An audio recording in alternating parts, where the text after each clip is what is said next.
Hola, buenas tardes.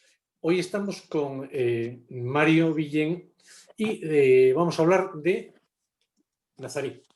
Estamos con unos cuantos amigos lectores, también hay autores, que a todos nos une lo mismo. Nos ha gustado mucho Nazarí, hemos disfrutado mucho de ello y tenemos muchas cosas que preguntarle a Mario. Si me permitís, yo inicio las preguntas con algo que le pregunté a Mario en su momento y me respondió, pero me parece muy interesante la pregunta. Mario, ¿qué hubiese pasado si no hubiese existido Alamar? Si después de la derrota de las Navas de Tolosa no hubiese habido un personaje como Alamar. Bueno, al final lo tengo clarísimo. Antes de nada, antes de dar la respuesta, quería daros la bienvenida a todos. Estoy súper contento de teneros aquí. Vamos, increíble poder reuniros a todos y bueno, y con sorpresita también, que había gente que no esperaba, compañera. Y bueno, es un gustazo de verdad teneros y poder charlar con vosotros. Y sobre tu pregunta, Ramón, tengo claro que el final de Al-Ándalus era el mismo, lo único que el tiempo no hubiera sido igual. Hubiera terminado muchísimo antes. Al-Ándalus hubiera terminado engullido por Castilla o por Aragón un siglo o 2 siglos antes de lo que finalmente lo hizo. Yo creo que si pervivió durante 2 siglos y medio después de la batalla de las Navas de Tolosa, fue por la extrema habilidad de Inalamar para sentar unas bases sólidas para que él y sus descendientes pudieran mantener un emirato musulmán rodeado de cristianos en una época como la de la Edad Media. Muy bien. ¿Quién quiere intervenir, por favor? Venga, empezamos. Venga, José María, adelante. Bueno, la pregunta que has hecho era que quién podría en un momento determinado, digamos, hacerle la competencia a la mar. Muy bien, lo tenemos aquí directamente. Injut al-Mutawaki, no hay vuelta de hoja. Él hubiera podido ser perfectamente, bueno, de hecho, era uno de los emires que más luchó. Lo que pasa que en los últimos momentos, pues lógicamente, las mujeres y en un momento determinado también, Castilla y la unión con León y toda la fuerza que imprimieron, pues lo dejaron fuera de combate. Pero en un momento determinado, él hubiera sido posiblemente Injut el único que en un momento determinado hubiera podido hacer algo verdaderamente interesante en contra de Granada y a favor de todo el Al-Ándalus, unificar, como anteriormente el rey lo unificó todo el Sark al-Ándalus, el levante del Al-Ándalus. Ibn Hud, el problema desde mi punto de vista es que en realidad no hubiera sido un competidor de Alamar, es que Alamar fue competidor de Ibn Hud. Ibn Hud tuvo su oportunidad, fue emir de casi todo Al-Ándalus, de prácticamente la mayoría del Ándalus, pero fue un mal emir. Era un buen líder en las montañas, en su valle, en su zona de Murcia, pero como cabecilla de una banda era buenísimo, pero como emir era pésimo, tomaba decisiones malísimas. No fue consciente de que era el pez pequeño en aquella pecera y que tenía que negociar cuando se diera la ocasión. Esa es la diferencia entre Inalamar y Ibn Hud, que uno se obcecó en el enfrentamiento con alguien que era muy superior a él y el otro supo aceptar que era menor y que en determinados momentos era bueno negociar. Eso es de mi punto de vista, vamos. Sí. Sí. Pues, Sí. Por favor, Daniel, querías intervenir. Abre el micrófono. Sí, bueno, yo le iba a hacer una pregunta a Mario, pero ya que ha salido el tema, estoy de acuerdo con lo que él dice sobre el tema de Ibn Hud. Yo creo que en la novela lo explica muy bien, el cómo con el tiempo, pues las derrotas que él tiene con Alfonso IX y con Fernando III y cómo va aceptando el pactar treguas a base de pagar grandes parias, que evidentemente saca de los impuestos de sus súbditos y demás, pues va haciendo que vaya perdiendo prestigio como líder y como emir, y eso es un poco lo que al final le acaba pasando factura.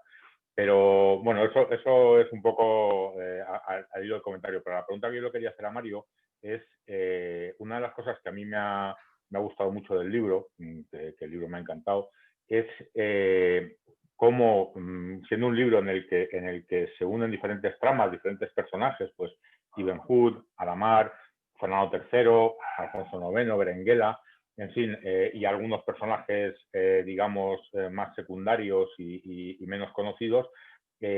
Muchas veces en algunos libros que yo he leído, pues cuando sucede esto, pues a ver, es difícil el ir combinando las tramas de personajes sin que te acabes perdiendo. A mí me ha pasado más de una vez que cuando vuelve a hablar de un personaje tengo que volver atrás para acordarme qué es lo último que le había pasado porque se acaba entremezclando.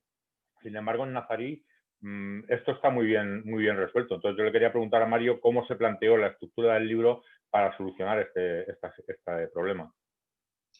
La verdad es que fue complejo, porque era complejo tener diferentes personajes principales y secundarios y varios escenarios. No hay solo un escenario. Estaba Murcia por un lado, estaba Castilla, en algunos momentos sale León, sale Al-Ándalus como un ente global, pero también dividido en otras zonas.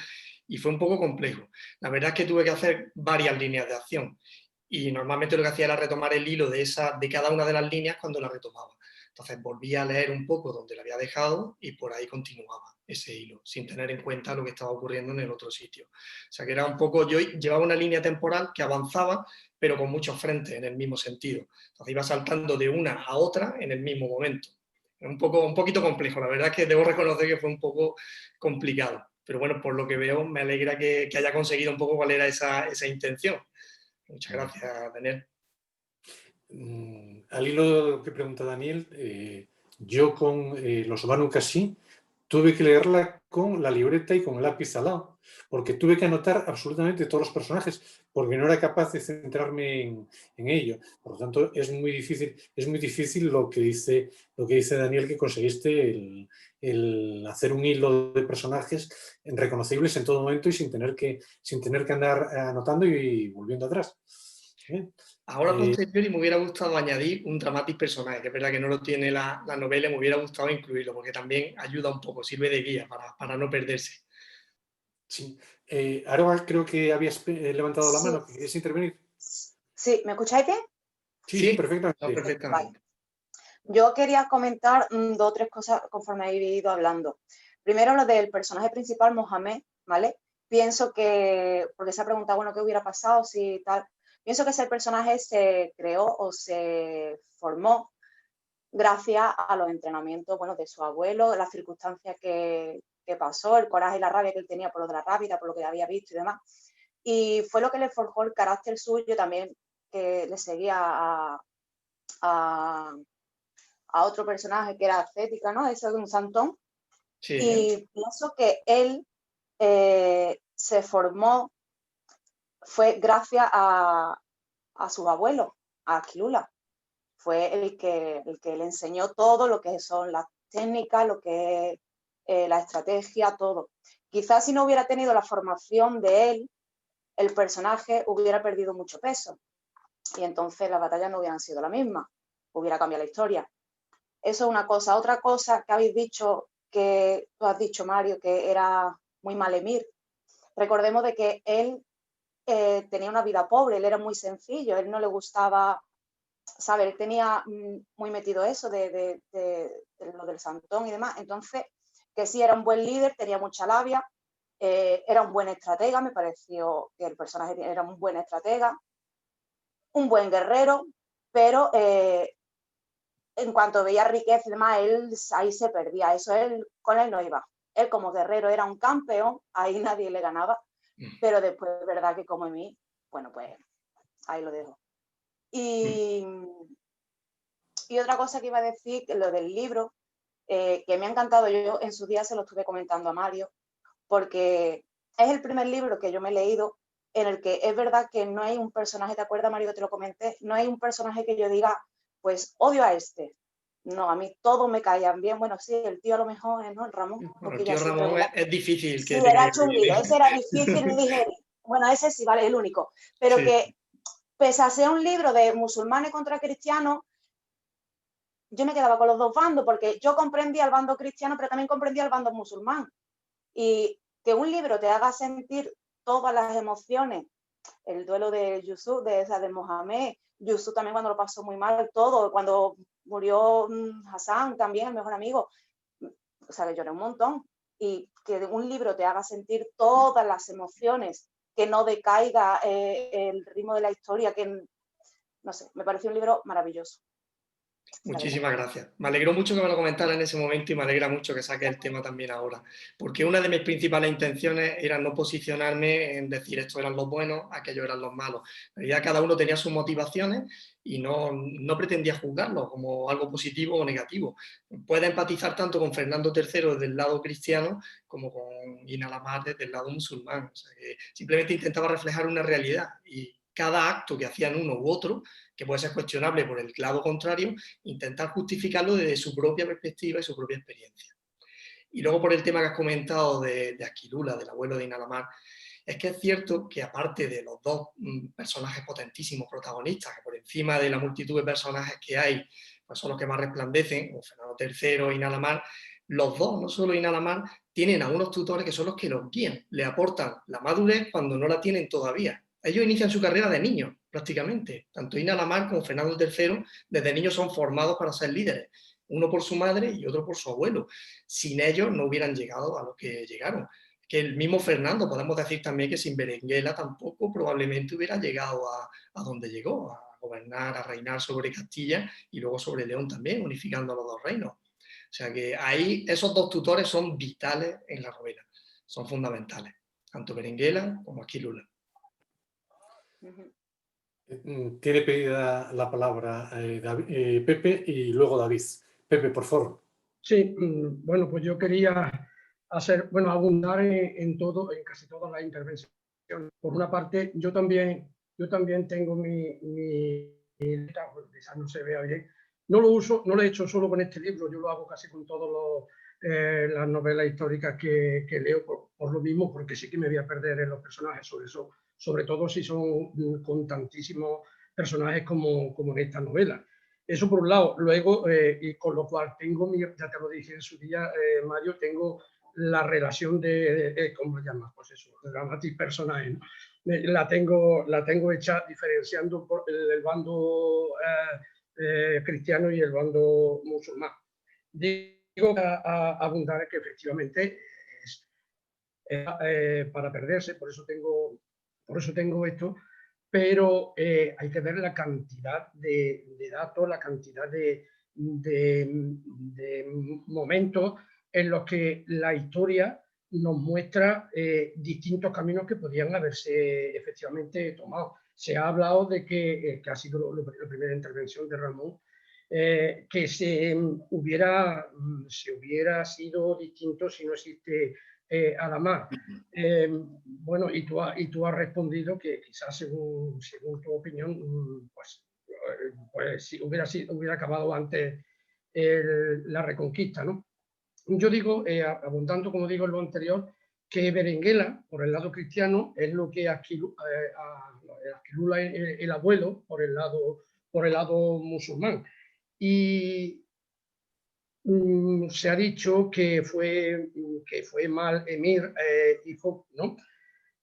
Lo fue del todo si no hubiera existido Aquilula, hubiera sido del todo al-Ahmar. Esa es mi pregunta. O se hubiera perdido y hubiera querido volver también a ser aquel Segrí que empezó a ser lo mismo que Hija. Esa es mi pregunta.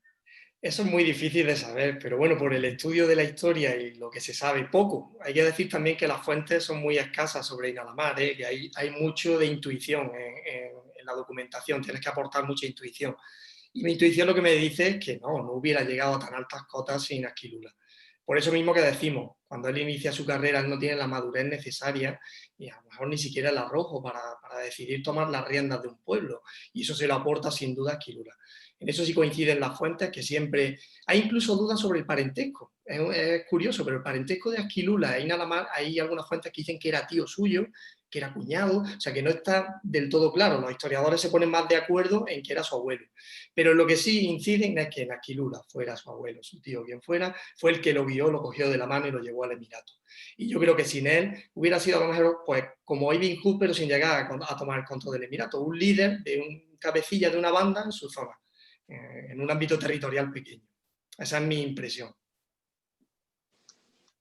David, por favor, ¿quieres abrir el micrófono?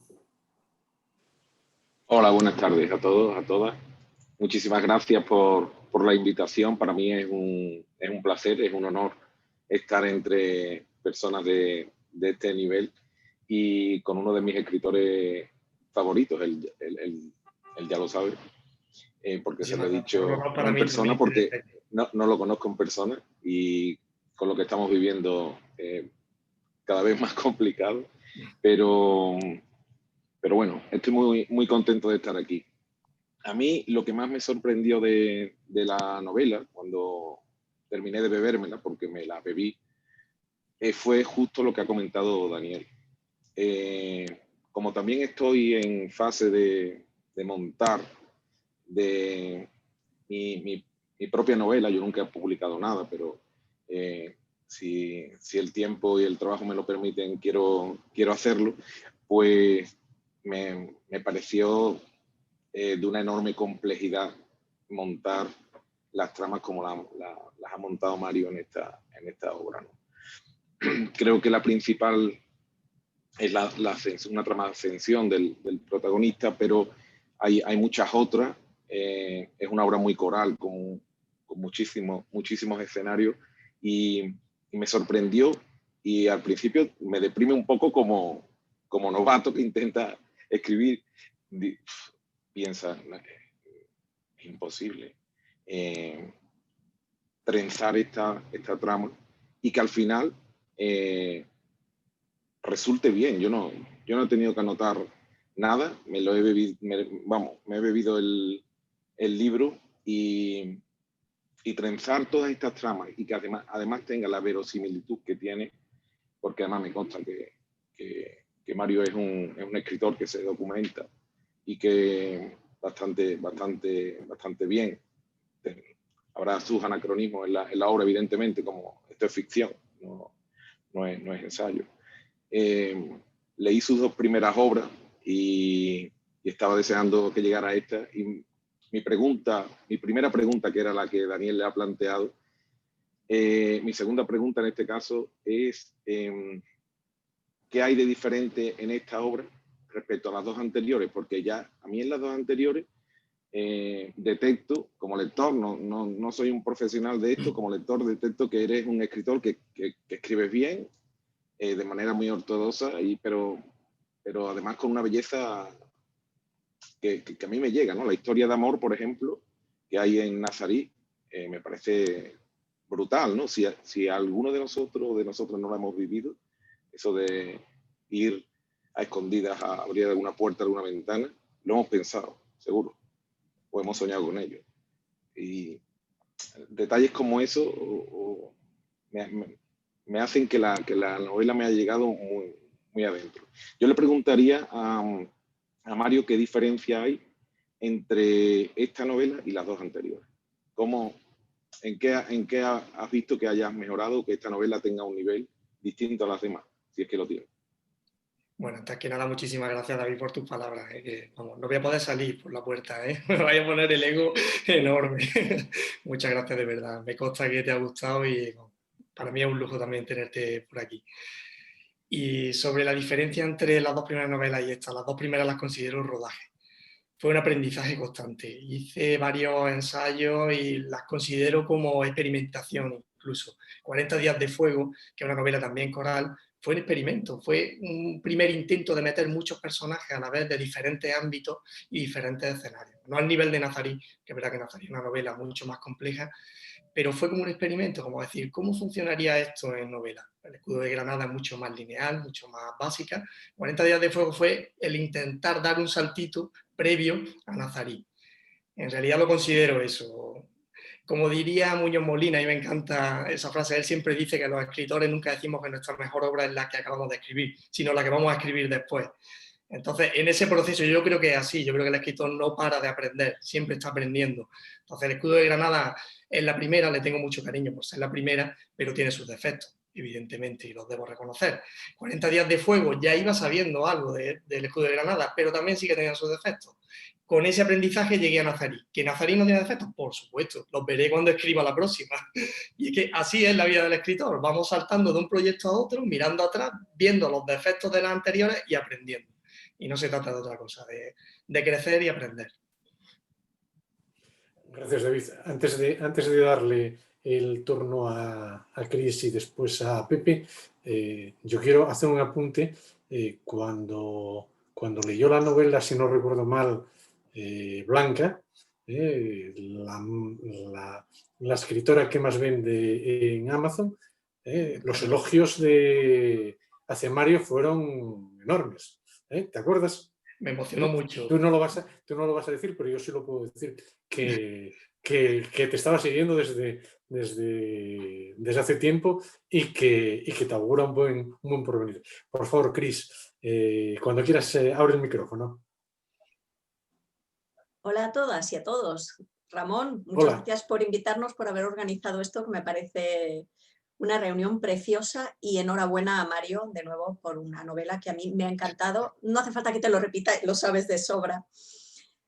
Pues es algo que se me ocurrió después de leerla y releerla, fue que aparte de los muchísimos personajes que tiene, grandes, menores, pero todos importantes, hay un personaje para mí muy importante que es el paisaje, Al-Ándalus, esa tierra que de alguna forma los marca tanto como su madre Berenguela en el caso de Fernando III o Asquilula en el caso de Muhammad ibn Amr. Entonces, yo quería preguntarte, hay una escena preciosa donde Ilamar, todavía niño, encuentra esa antigua moneda, con las dos caras que reflejan esa dicotomía entre el guerrero y el campesino.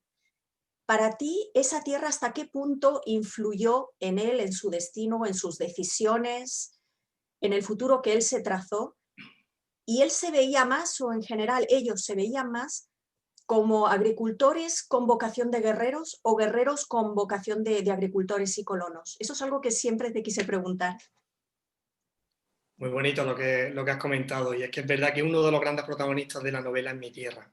Esta novela es un homenaje a mi tierra, en definitiva. Es verdad que hay muchos escenarios, pero predomina mi Granada, predomina mi Jaén, mi Andalucía, sobre todo. Y lo considero de verdad, como tú muy bien has dicho, muy poéticamente, como no podía ser de otra manera, viniendo de ti, de una forma muy poética, que es un personaje de los principales, el entorno. Y yo creo que ese entorno marca, por supuesto, imprime carácter. Y nada más, la zona en la que vivía no era frontera de primera línea cuando era niño, pero sí estaba cerca, estaba cerquita de la frontera. Entonces la figura del cegrí, la figura de la rábita, que no es otra cosa que un fortín cerquita de la frontera en el que la gente se dedicaba a orar, pero también a luchar. Todo eso se palpaba, él lo tenía que vivir a diario, los saqueos de un lado y de otro. Ellos organizaban las racias hacia el otro lado de la frontera, pero es que los cristianos también las devolvían. Eso, vivir con ese miedo constante tiene que hacer que, ante todo, yo los considero defensores del Islam, defensores de su tierra. Y después de eso, ya buscaban otras ocupaciones y demás. Pero si tengo que responder a tu pregunta de si eran agricultores con vocación de guerreros, yo creo que más bien eran guerreros, defensores de su fe y de su tierra, que después encajaban lo demás, el resto de su vida lo encajaban detrás de la función de guerrero. Y eso yo creo que se queda también un poquito claro en la novela. Pepe, por favor, ¿puedes abrir el micrófono? Sí. Bueno, en mi anterior intervención tenía que haber empezado, pero esta tarde creo, por saludar a todos y por supuesto dar la enhorabuena a Ramón y a Mario, que ya se lo dije en su día. Y bueno, pues todos quedáis saludados.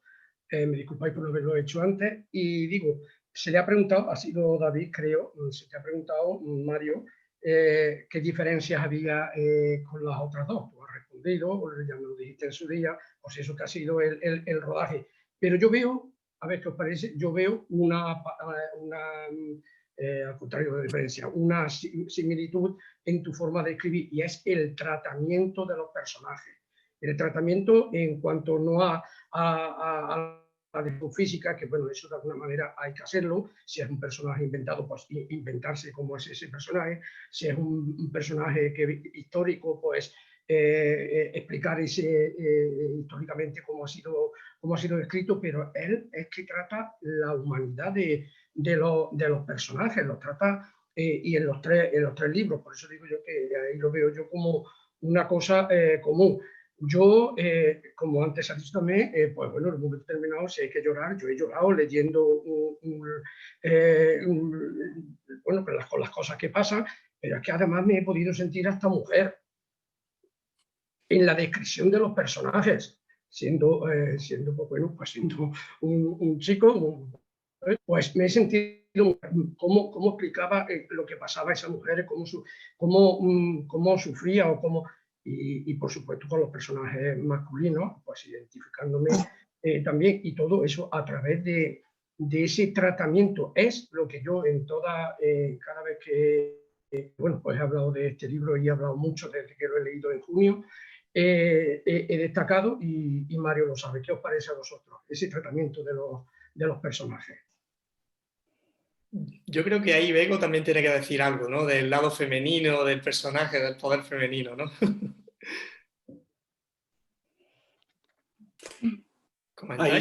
Hay autores que tratan muy bien, yo te puedo decir, mi docena de autores ahora de corrido, que tratan muy bien el personaje, siendo varones, tratan muy bien los personajes femeninos, que saben sacar su parte femenina y bueno, no extraña lo más mínimo. Y bueno, Mario efectivamente tiene razón de que ha sido capaz de escribir muy bien a la mujer en la novela. Tiene la palabra pedida José María y después Bego. José María, por favor, adelante.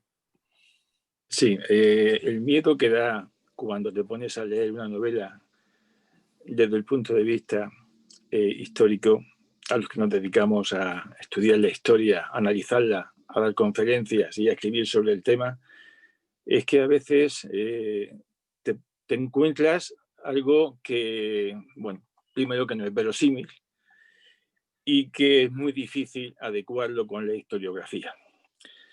Cuando empecé a leer el Nazarí, salí a mi patio, me senté allí en la butaca del patio y empecé a leer el Nazarí. Y en las primeras páginas, en las primeras 15, 20 páginas, dije, esto es distinto. Mira, Mario, a mí una de las cosas que más me ha encantado ha sido cómo, mira, tú imagínate ahora mismo el Mediterráneo, imagínate cómo van las olas, cómo va pasando una ola y otra y otra y otra. La facilidad con que pasas de un tema a otro nos lo haces beber a nosotros directamente y es tan verosímil, como decía Pepe, que uno se siente en un momento determinado mujer, o se siente Madame, o se siente lógicamente un guerrero que le han matado a su madre y coge las armas por primera vez con una azada o con un pico.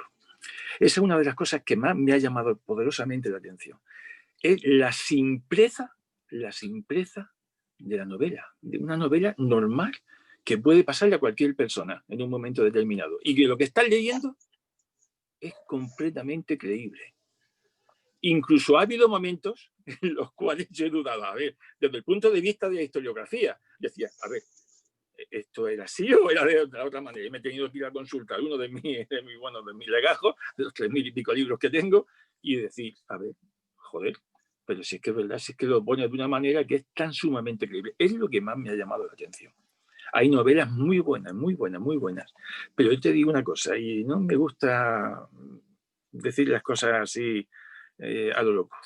Es un pedazo de novela. Tienes una manera de narrar, tienes una prosa narrativa preciosa. Pasas, como te he dicho yo, como una ola sucede a la otra. Y eso es muy importante a la hora de escribir, a la hora de manifestarlo y, lógicamente, a los que leemos algo que ya te digo, es algo tan sencillo como la vida misma. Me ha encantado, simplemente. Me vaya a emocionar, ¿eh?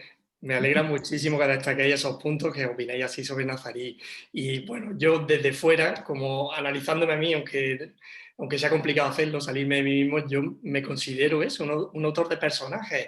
Y ver que esa intención que yo pongo al escribir llega de verdad a los lectores y que opinan de mí eso, que realmente consigo describir unos personajes veraces y creíbles y bien ambientados en su época, para mí es bastante importante. Por eso lo agradezco muchísimo que destaquéis ese aspecto. Para mí la empatía, generar empatía, no solo tenerla yo a la hora de escribir los personajes, sino generarla en el lector mientras lo lee, es vital, es muy importante. A mí crear la sensación de que el lector se mete dentro de ese personaje es fundamental. La literatura lo que busca es emocionar, crear emociones y es mi objetivo prioritario cuando escribo. Bego, por favor, ¿quieres abrir el micrófono? Hola, buenas tardes. Buenas tardes.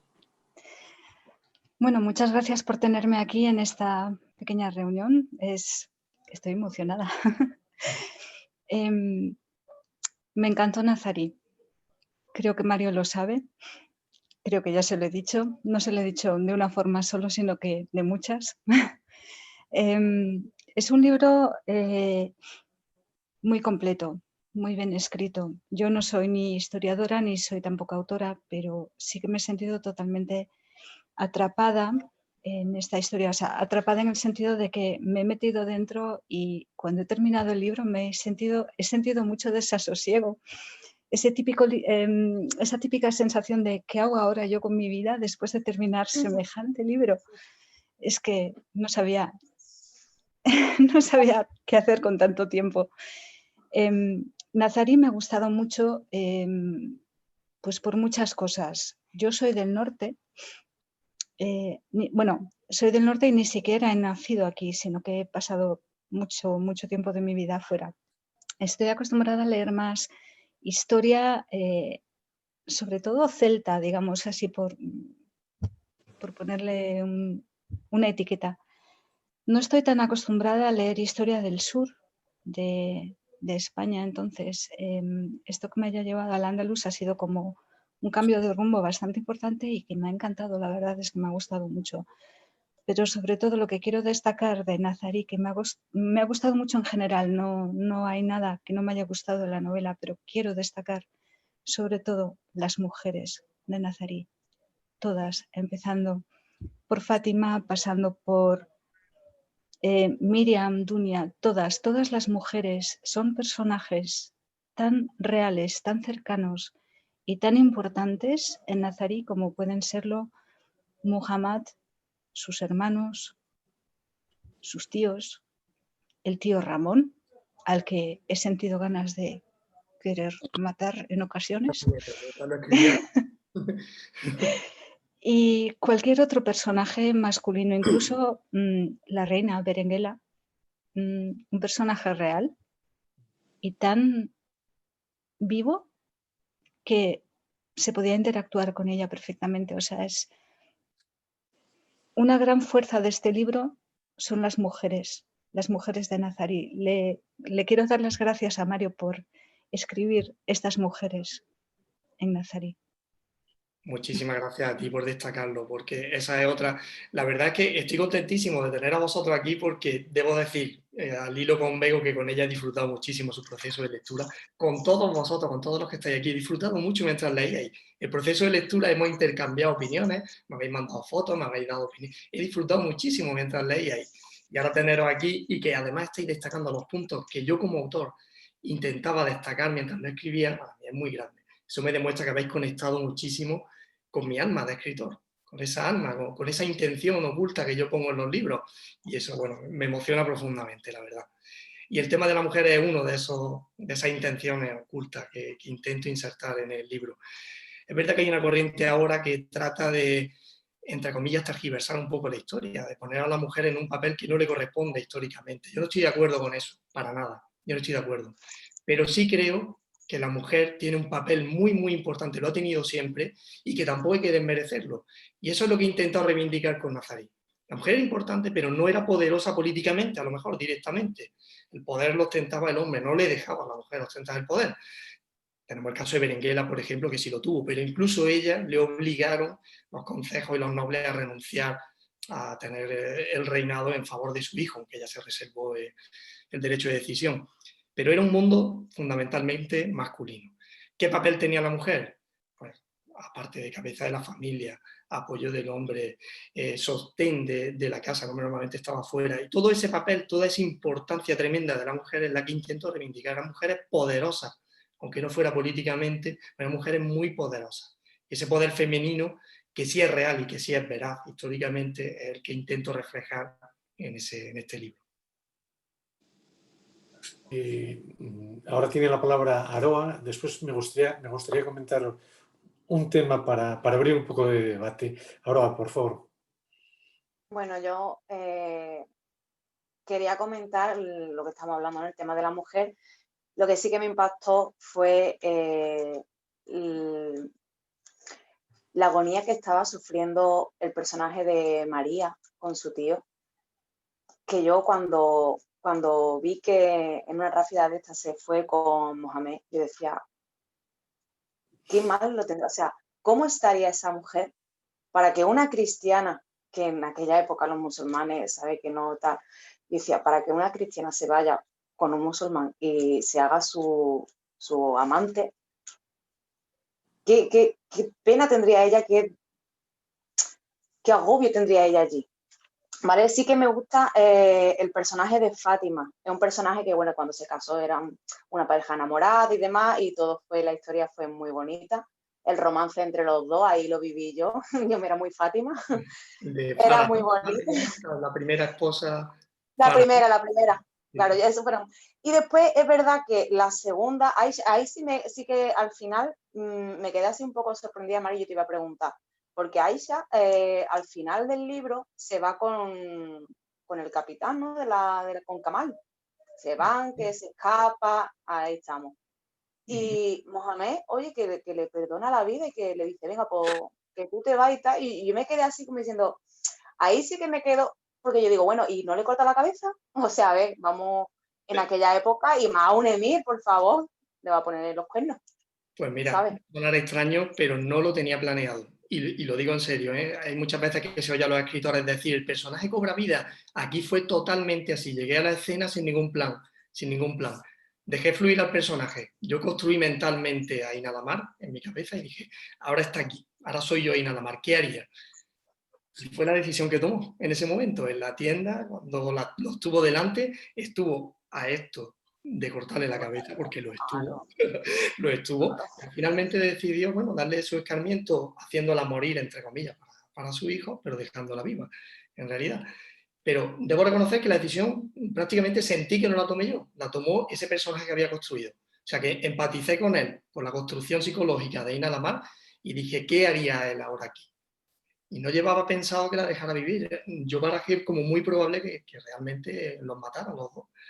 Hasta que no los tuvo allí delante, no tomó su decisión. No fue algo previsto. Ya. No, yo me sorprendió porque, a ver, que una mujer infiel, eso, de hecho, hoy día la coge y la pedrea. Pues Sí, imagínate en aquella época, y más un emir, que no es un cualquiera. Eso es lo Que, común, en o el sea, cristiano y en el musulmán, ¿eh? La infidelidad era muy... sí, claro, pero que yo me esperaba que ese personaje, o sea, que los dos personajes, tanto Aisha como Kamal, yo me esperaba de que el emir pues dijera, venga, pues ping pong fuera y se acabó, ¿no? Por malo. Pero se ve que no.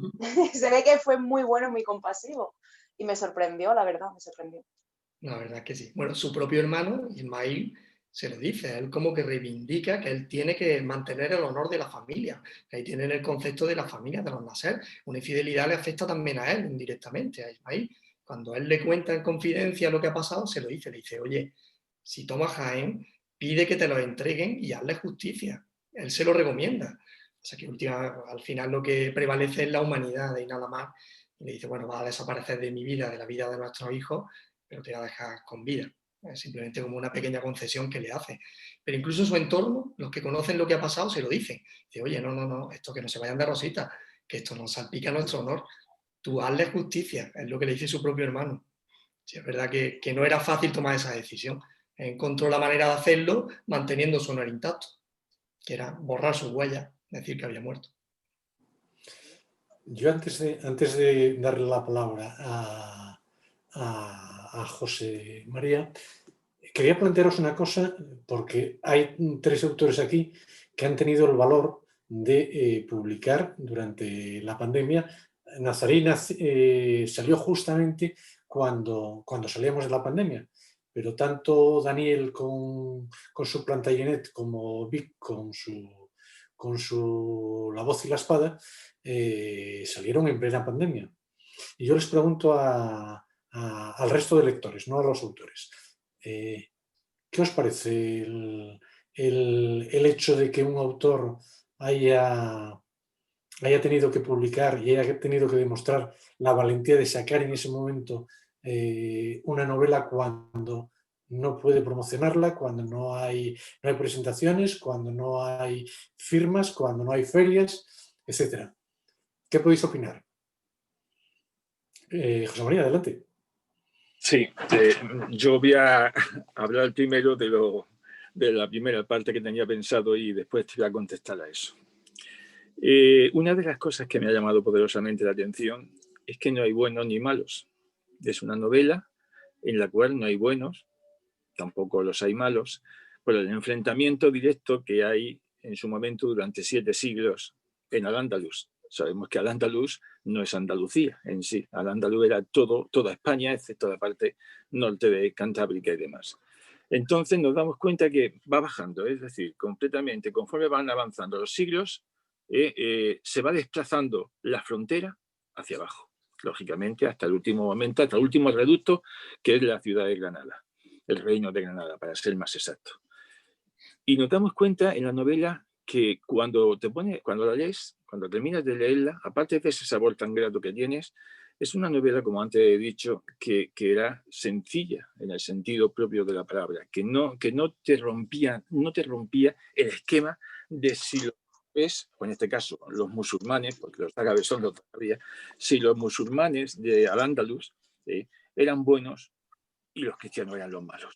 No, es una de las cosas que parece de broma, pero que en un momento determinado, cuando lees una novela histórica o cualquier otro tipo de novela, siempre te aparece alguien que es el malo del tío, como es lógico, que sabemos que es un sinvergonzón en ese sentido. Pero no hay ese enfrentamiento dialéctico. Y sí me he dado cuenta, lógicamente también desde Granada, yo soy de Murcia, y has tirado mucho para tu tierra, pero desde un punto de vista muy natural y muy normal. Es decir, has contado esa historia sin una prepotencia hacia.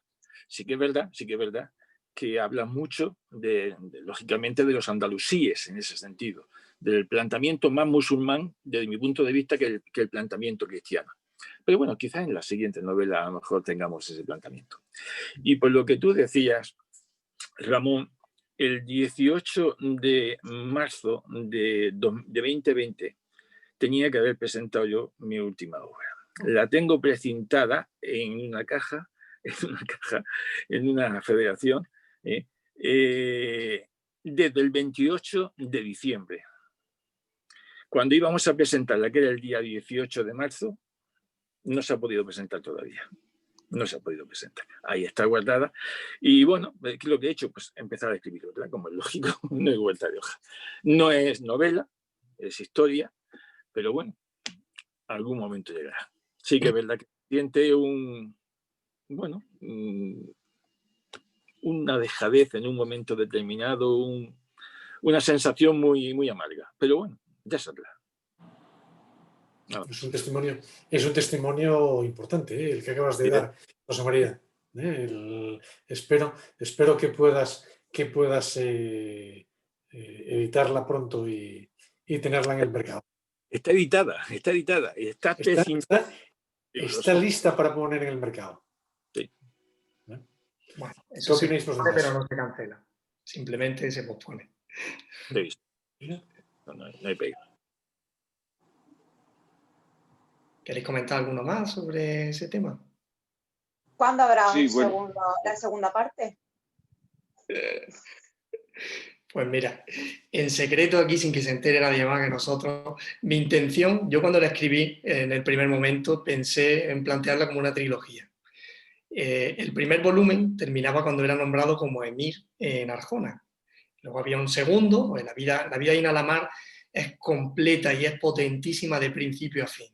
Él muere de viejo prácticamente y de principio a fin tiene acontecimientos miles potentísimos. Su habilidad, su estrategia se mantiene durante toda su vida. Es tremendo. O sea, que tiene mucho que contar todavía sobre su vida. Luego cambié el planteamiento a hacerlo como dos novelas, que quedaran al final aquí en la toma de Jaén, que es el momento que se considera por los historiadores como fundacional del Reino de Granada o del Emirato de Granada, mejor dicho. Pero finalmente he saltado de proyecto, hablando con mi editora, consideró que terminaba bien la novela aquí, que tenía un buen final, y realmente lo tiene. Es verdad que todas las historias se cierran y tiene un buen final, y que no veía oportuno ahora mismo que me embarcara en una segunda parte sobre esto.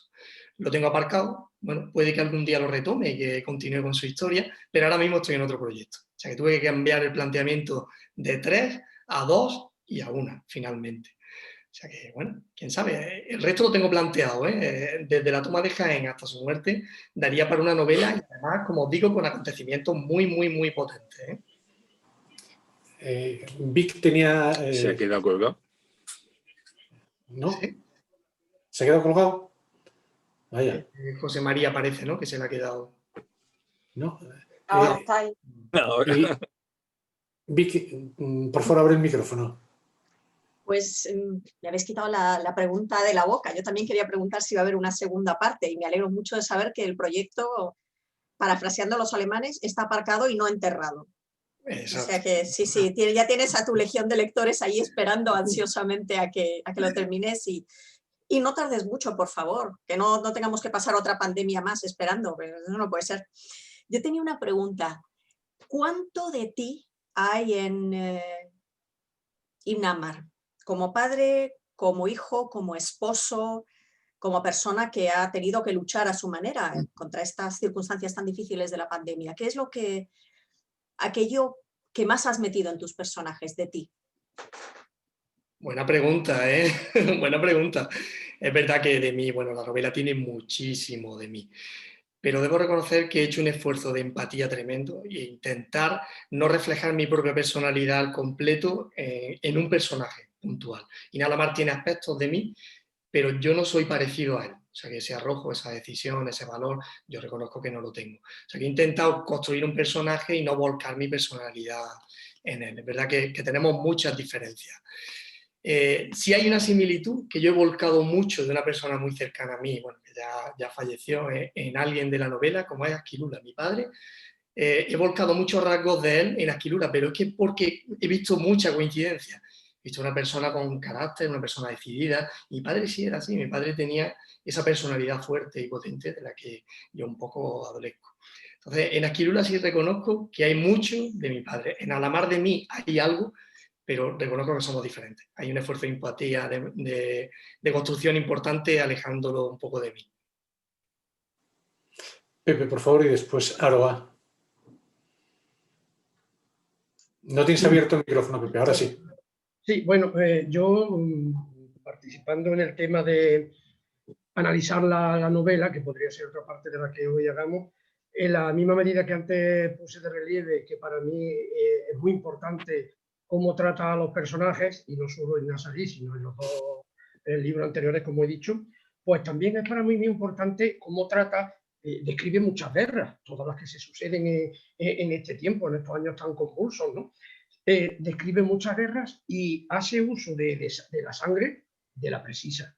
Tiene que haber, ¿no? Pero yo no recuerdo que ver o leer a ningún personaje con las tripas en las manos, como he leído en otras novelas y he sufrido y me he asqueado. Y lo mismo que digo la sangre, y sexo es necesario porque es la vida misma, ¿no? Y está tratada en los dos temas, siendo tan distintos y tan dispares, pero los quería yo poner de relieve, están tratados muy bien. La sangre la precisa y sexo es necesario. ¿Qué os parece? Es un tema polémico, ¿eh? Y yo reconozco que ha habido lectores, incluso buenos amigos, que me han comentado que las escenas sexuales le hacían sentir incómodo. El tema de la sangre es curioso, pero eso lo tenemos como muy arraigado y lo aceptamos. La violencia tú la puedes reflejar tranquilamente y no remueve conciencia, no remueve moral. Esto me recuerda mucho, no sé si habéis visto la película del escándalo de Larry Flynn.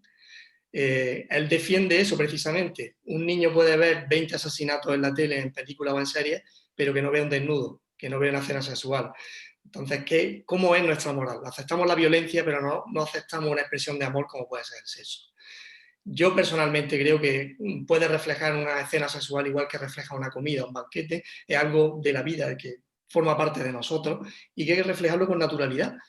Y reconozco que las escenas sexuales yo las he detallado. Las escenas sexuales que salen me he recreado un poco en ellas, pero porque creo que lo mismo que me recreo en una batalla, como alguien mata a otra persona y es algo violento que puede generar cierta incomodidad, de eso nadie me ha comentado nada.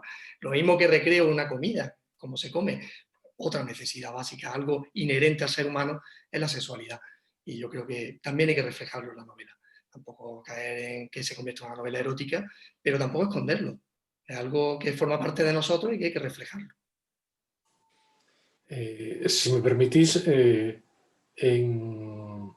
una novela que leí hace poco, que podía ser muy polémica, y en Nazarí, se tratan los temas sexuales de una manera muy elegante. Si se trata de una manera elegante y no estacia, a mí me parece francamente bien, aunque sea muy dura, los tratamientos que haya y demás. Entonces, bueno, me estoy refiriendo en concreto a La voz y la espada y a Nazarí. Por tanto, si es elegante, no tiene por qué ofender. A mí al menos es lo que me parece. Aroa, había solicitado intervenir, ¿verdad? Sí, bueno, yo, pues es que lo habéis dicho ya todo, yo pues lo repito también. Me parece una novela que tiene un ritmo muy bueno, tiene una narrativa estupenda, en ningún momento decae la historia, va enganchando un tema con otro y en ningún momento te pierdes. Y en cuanto al tema de lo que decís de lo del erotismo y el tema del sexo y la guerra, me parece bien narrado, o sea, el tema del sexo a mí no me ha dado pudor de leerlo. Hay algunas otras obras que sí que dan ahí mucho de eso y te queda así un poco como más intimidad, pero se ha tratado de una forma muy elegante, muy natural. En lo de la guerra, pues lo mismo, es crudo, ¿no? Cuando te dice, bueno, pues le hincaba la espada y le atravesó y tú dices, vaya, qué pupa, ¿no? Pero es que es normal, es la guerra, a ver, es la guerra. Y bueno, pues me parece que el libro ha tenido, bueno, el libro y el escritor, ¿no? Mucho éxito. El libro no tiene, yo para mí no considero que tenga un pero que decirle, está muy bien, pero no. Yo lo único que he señalado ha sido que me ha sorprendido el tema de Aisha y de Kamal, o sea, la decisión que tomó el emir con ellos dos. Fue lo único porque yo me adelanté, yo di por sentado de que se lo iban a cargar y pues se ve que no. Me sorprendió, pero que no tiene el libro, yo no lo encuentro ningún pero ni nada y yo pienso que ha tenido mucho éxito y más que le deseo porque realmente es un libro que merece la pena. Muchísimas gracias, Aroa. Es verdad lo que Daniel, comentas. ¿habías pedido? Perdón. No. David parece que había pedido, ¿no?, la palabra. ¿David pediste o Daniel? ¿David, la pediste? Sí, Adelante. la pedí. Bueno, varias cosas que se han ido acumulando a lo largo de la conversación. En cuanto a la anterior intervención de Aroa, bueno, que ahora lo ha repetido, por cierto, yo creo que hace más grande todavía la verdadera historia de amor del protagonista, que es su primera mujer. No sé si hay algo de desprecio en ese salvarle la vida, o no sé si de desprecio o... su primera mujer nunca se fue de su cabeza ni de su corazón, ¿verdad, Mario? Sí. Entonces, creo que tampoco... yo creo que él se casó por la obligación social, ¿no? De tener que estar casado, ¿no? Pero él realmente nunca más se enamoró de nadie. A Bego le quería decir que esa literatura nórdica, fundida además con la de Andalucía, el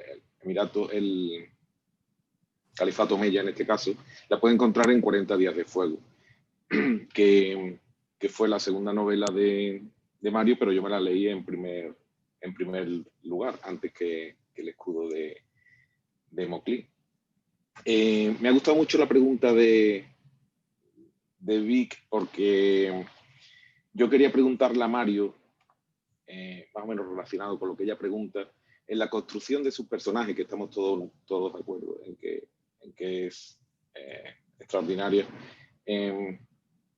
Ha comentado dos ejemplos, pero no te pido que me des detalle, pero hay personas de tu vida cotidiana, vecinos, gente que hayas conocido, no digo que actúen como Ramón, pero que algo de fulanito de tal o menganito de tal está en Ramón, yo siempre busco lo contrario, ¿qué hay de mí en los libros que leo? Porque para que me llenen tanto, entiendo que tiene que haber mucho de mí. Decía mi mujer en una época que escuchaba mucho el último fila, que ella decía que es que, claro, estas letras es que las escribía para ella, ¿no? Ella sentía que esas letras las escribía para ella, ¿no? Manolo García, que me importe. Y en realidad es que es todo lo de ti que hay en esa obra, ¿no? En una canción, en un libro, en cualquier expresión artística, ¿no? Yo no sé si es friquismo o no, pero yo me meto tanto en algunas lecturas o en algunos libros que me duran casi para toda la vida, ¿no? Yo hace unos días compré en la librería Alcaná, quienes viváis en Madrid o conozcáis la librería Alcaná, que es fabulosa, no se puede ir, o tienes que dejarte la tarjeta en el coche para no salir con un carro de coche. Encontré un libro que además le voy a regalar a Mario en cuanto le vea, que se llama La conversión de un Segrí. Es un libro de 1901, un poema, y me sorprendió verlo allí, en la caja hacia la cola, y lo pillé y lo he estado leyendo, porque ya sé que este libro de Mario se ha quedado conmigo para siempre. Y tengo otra anécdota con el escudo de Moclín, que ya le comentaré a Mario en persona, porque me sucedió en las Navidades de 2019, pero fue una estancia fabulosa en Granada y un detalle que no lo estropeó, pero no fue tan agradable como los 6 días que había pasado allí. Bueno, me he liado mucho, Mario. No. Hay vecinos tuyos, gente que conozca, profesores que has tenido, no sé, compañeros de trabajo, que algún aspecto suyo, alguna característica suya esté en los personajes, ¿los construyes así? Lo hay, pero no intencionalmente. O sea, yo a la hora de construir un personaje no busco a alguien de mi entorno y lo vuelco ahí. Es un poco lo que le he comentado a Vic. Yo la creación de los personajes yo la entiendo como la interpretación. Un buen actor no puede dejar que se vea su verdadera personalidad. Tiene que meterse tanto en el papel que está interpretando que no se vea como él es. Y a la hora de crear el personaje yo intento hacer eso. Intento construir el personaje de manera que yo no me vuelque mucho en él. O sea, construir siempre es inevitable que algo vaya. Y de mi entorno lo mismo. Pero son rasgos concretos, puntuales, actitudes, formas de ver la vida, que digo, pues mira, esto yo lo entiendo así, esta manera de hacer las cosas, la voy a dejar caer en el personaje que más acorde es a esto. Pero personalidades completas como tal, no, intento evitarlo, por eso que te comento, que yo entiendo que construir personajes es como hacer una buena interpretación y que debes de borrar un poquito tu entorno y tu propia personalidad. Debes hacer ese esfuerzo por salirte de ti y meterte en el personaje tal como lo estás construyendo. Pero es inevitable. Por supuesto que es inevitable. Y Nalamar tiene cosas mías, Aquilura tiene mi padre, como he comentado, y bastante, y otros muchos personajes también tienen rasgos de personas de mi entorno. Intento evitarlo, pero es inevitable. Yo a mí me gustaría hacer una pregunta. Bueno, la verdad se ha dicho que es sencilla e incluso puede ser a la limón entre Daniel y Mario. Daniel como especialista en el primer tercio del periodo de la Reconquista y Mario como especialista en el final. ¿Consideráis que el Emirato de Granada tuvo tanta importancia en lo social y en lo económico y en lo cultural como el Califato de Córdoba? Yo considero que sí. De hecho, que tuvo más calado en nuestra forma de ser actualmente. Bueno, antes que nada comentar, por supuesto que a Daniel es un verdadero lujo tenerlo aquí, que ya sabéis que va a publicar próximamente un libro que precisamente habla en profundidad de esta época, entre otras, es un periodo más amplio, pero bueno, estoy deseando ya verlo y por supuesto que es un lujo tenerlo aquí. También me impone un poco, digo, veremos a ver, este hombre sabe más que yo de esta materia. Es un honor tenerte aquí, tener también como a Vicky, mi compañera. Yo considero que el Reino nacería de Granada también por cercanía y por influencia. ¿Quería decir algo? Vale. No, pide. considero que por cercanía a nuestra época tuvo una gran influencia. De hecho, las cortes castellanas imitaban en cierta medida a la corte nazarí. Los reales en Sevilla, por ejemplo, es totalmente de influencia musulmana. Ellos copiaban mucho de ellos. Hay muchas tradiciones, muchas formas de actuar nuestras ahora que vienen de ahí, que vienen de Al-Ándalus y que llegaron a nosotros en origen tal vez desde Arabia y a través del califato penetraron en Al-Ándalus. Pero si llegaron a Castilla y de Castilla a lo que somos hoy es a través del reino nazarí de Granada. Hay cosas que ni siquiera sabemos. Por ejemplo, la costumbre de tomar 2 platos en las comidas viene de ahí, viene de Arabia y nos llegó a nosotros a través del reino nazarí de Granada. El primer plato algo sencillo, de sopa, ensalada, el segundo un plato fuerte de carne. Esa distribución de los platos viene de la corte de Arabia, viene del mundo musulmán y caló en la corte castellana a través del reino nazarí de Granada.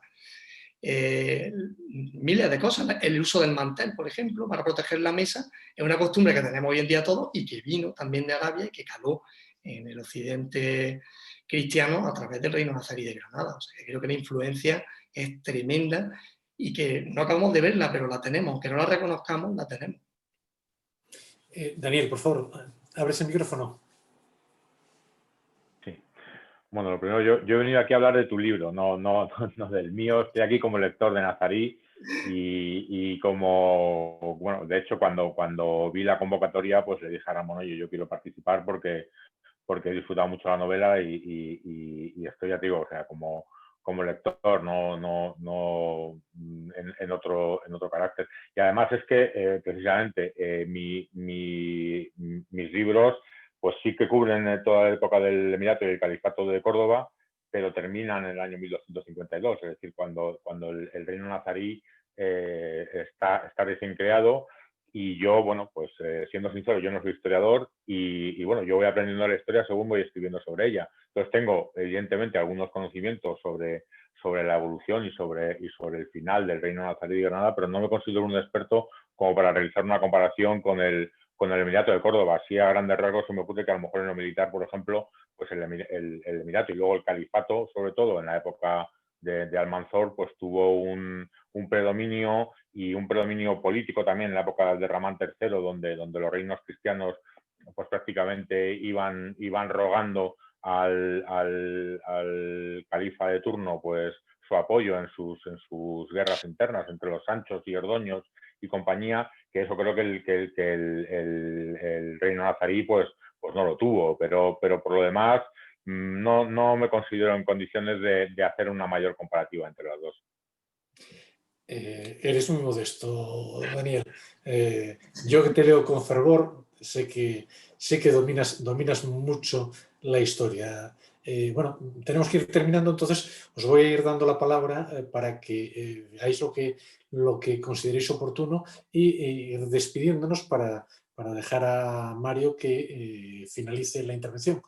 Por favor, Pepe, abre el micrófono y di lo que consideres oportuno. Bueno, hemos dicho que para terminar, ¿no? Bueno, sí. Pues yo, como dije anteriormente, agradecido de estar aquí.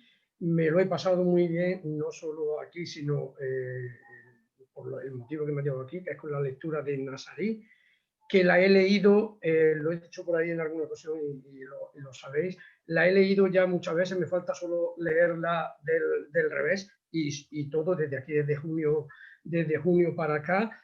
Y la he leído esta madrugada. Me la he leído como última vez esta madrugada. Está mi esposa por aquí de testigo. ¿Por qué? Porque alguien ha dicho que, creo que ha sido David, que se la lee, ¿no? O se la bebe, ¿no? Se la ha bebido. Pues yo he estado esta madrugada he estado bebiéndomela. Y ha sido la última vez y con esta han sido 4. Creo que tengo que volver a leerla. Porque cada vez que la leo encuentro cosas nuevas, mayormente lo que he dicho antes, en cómo trata a los personajes. Así es que he prometido que voy a volver a leerla y te comentaré, Mario. Muchas gracias. Muchísimas gracias. Bego, por favor, abre el micrófono y cuéntanos lo que quieras. Bueno, pues ante todo, muchas gracias una vez más por tenerme, encantada de haberos conocido a todos, especialmente a Mario. Espero que algún día podamos coincidir en algún sitio cuando esta bendita pandemia nos lo permita. que podamos coincidir, que me puedas firmar un ejemplar de Nazarí en papel, que es algo que quiero conseguir. Pues no sé, seguro que el destino, el Maktub, buscará la forma de hacernos coincidir. Muchas gracias por tenerme, muchas gracias por Nazarí y no tengo mucho más que decir. Encantada. Gracias a ti. Gracias a ti, Bego. Cris, por favor. Pues lo que acaba de decir Bego al cubo. Nada, para mí ha sido la primera tertulia con lectores sobre el libro de un colega y le doy las gracias de nuevo a Ramón por darme esta oportunidad porque también me lo he pasado muy bien y he aprendido mucho.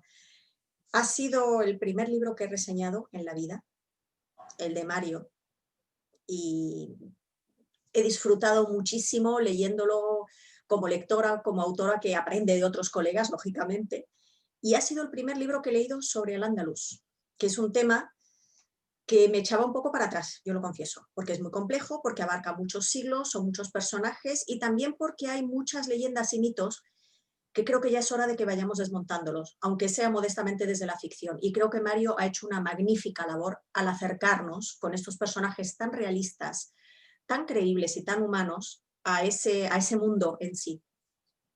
Así que muchas gracias. Gracias a ti. Y tu reseña ya te lo dije, pero vamos, realmente me emocionó hasta la lágrima, literalmente. Muchas gracias, Vi, de verdad, por opinar así de mi libro. Cris, un amigo mío que sabe mucho del mundo de las letras dice una cosa que para mí es cierta, que en estos momentos los autores no leen y que realmente lo que hace falta es que los autores lean, porque la manera de crecer el autor no solo es escribiendo, sino leyendo y viendo cuáles son las tendencias y lo que se hace. Y tu reseña el otro día, dije, ¿cómo no va a estar Cris aquí con nosotros? Tiene que estar. Así que gracias. Por favor, José María, puedes abrir el micrófono. Sí, acabas de decirlo tú directamente. Yo no quería leer novela histórica porque pensaba que podía, digamos, mancillar o doblar el planteamiento historiográfico de la verdadera historia. Llevo 2 años leyendo novela histórica, centrándome muy profundamente en la novela histórica. Yo estoy preparando mi próxima novela, o mejor dicho, mi primera novela, puesto que hasta ahora solamente he escrito historia en sí. Agradecerte, sinceramente, lo que has escrito y la manera, sobre todo la manera que la has escrito. Hay muchas maneras de escribir, no hay vuelta de hoja. Pero esa, como antes he dicho, esa sencillez con que has sabido plasmar la historia, a mí me ha encantado. Darte las gracias a ti y a todos vosotros, me da gusto conoceros, y como me he quedado con el nombre de David y de Daniel, voy a ver exactamente los libros que estáis escribiendo o que habéis escrito para echar también un vistacico. Muchas gracias de verdad. Buenas noches. Gracias a ti, José María. Aroa, por favor. Bueno, ¿hola? Sí. ¿Me escuchas? Sí, vale. Sí, perfectamente. Quería agradecerte, Mario, la invitación cuando me lo propusiste. La verdad que estaba muy nerviosa porque es la primera vez que participo en un evento así. Pero súper ilusionada, la verdad, porque más que en aquel libro es que realmente me llegó y como dijo la compañera antes, cuando terminé de leerme el libro, me quedé tan vacía, me quedé tan sin sentido en mi vida y ahora qué hago yo. Pues me llegó tanto y además agradecerte sobre todo el que nos facilite al lector el empatizar con los personajes y el no juzgar ni posicionarnos en un bando ni en otro. Que eso, bueno, es complicado, pero lo has conseguido. Yo, como te dije, digo, bueno, es que no hay un personaje, o sea, yo comprendo al bando musulmán y comprendo al bando de los cristianos. Y eso, que ahí hay muchas guerras y tal, y es difícil de empatizar, y sin embargo he empatizado con todo y he sentido con todos. He llorado y me he metido en la batalla que tenía que esquivar ahí la espada. Me ha encantado, es un libro fabuloso, consistente, tiene mucho contenido, lo he visto muy corto, podría haber hecho la trilogía, se me ha hecho muy corto y agradeceros, bueno, pues a todos vuestra compañía y las aportaciones que habéis hecho, que voy aprendiendo de todo. Gracias. Muchas gracias a ti, Aroa, también. David, por favor, abre el micrófono y dinos lo que quieras. Ojalá, José María, ojalá algún día yo me pueda sentar en la mesa, ¿no? Con Daniel, nada más y nada menos, y con Mario, con Vic, ¿no? La verdad es que disfruté muchísimo el libro, como os he dicho, se va a quedar conmigo para siempre y quizá lo más importante, he aprendido mucho leyendo Nazarí, porque creo que está muy bien escrito y creo que es un ejemplo a seguir, ¿no? Para quien quiera experimentar algún día con escribir algo de lo que sea, pero sobre todo de novela histórica. Por supuesto, muchísimas gracias por la invitación y ha sido para mí un placer estar con todos vosotros y todas vosotras. Muchas gracias. Gracias. Antes de darle la palabra a Daniel, José María, yo te quería comentar que hoy en día hay una historia novelada, que es historia y que se novela un poco, que es muy atractiva, y hay la novela histórica que se aproxima mucho a la historia novelada. Nazarí entra dentro de eso, y lo que los ensayos de Daniel son historia no novelada, pero muy atractiva, y que bueno, puede rozar un poquitín por la facilidad de lectura. Entonces, es algo muy importante lo que hoy están aportando los autores de novela histórica, como Vico, como Mario, y de ensayo histórico. No te he leído a ti, por lo tanto no puedo opinar a la historia, porque hay un gran interés, yo creo que hay un gran interés en la historia hoy en día por la deficiencia que hay en la educación, en el bachillerato. Entonces, la gente que quiere saber de historia tiene que leer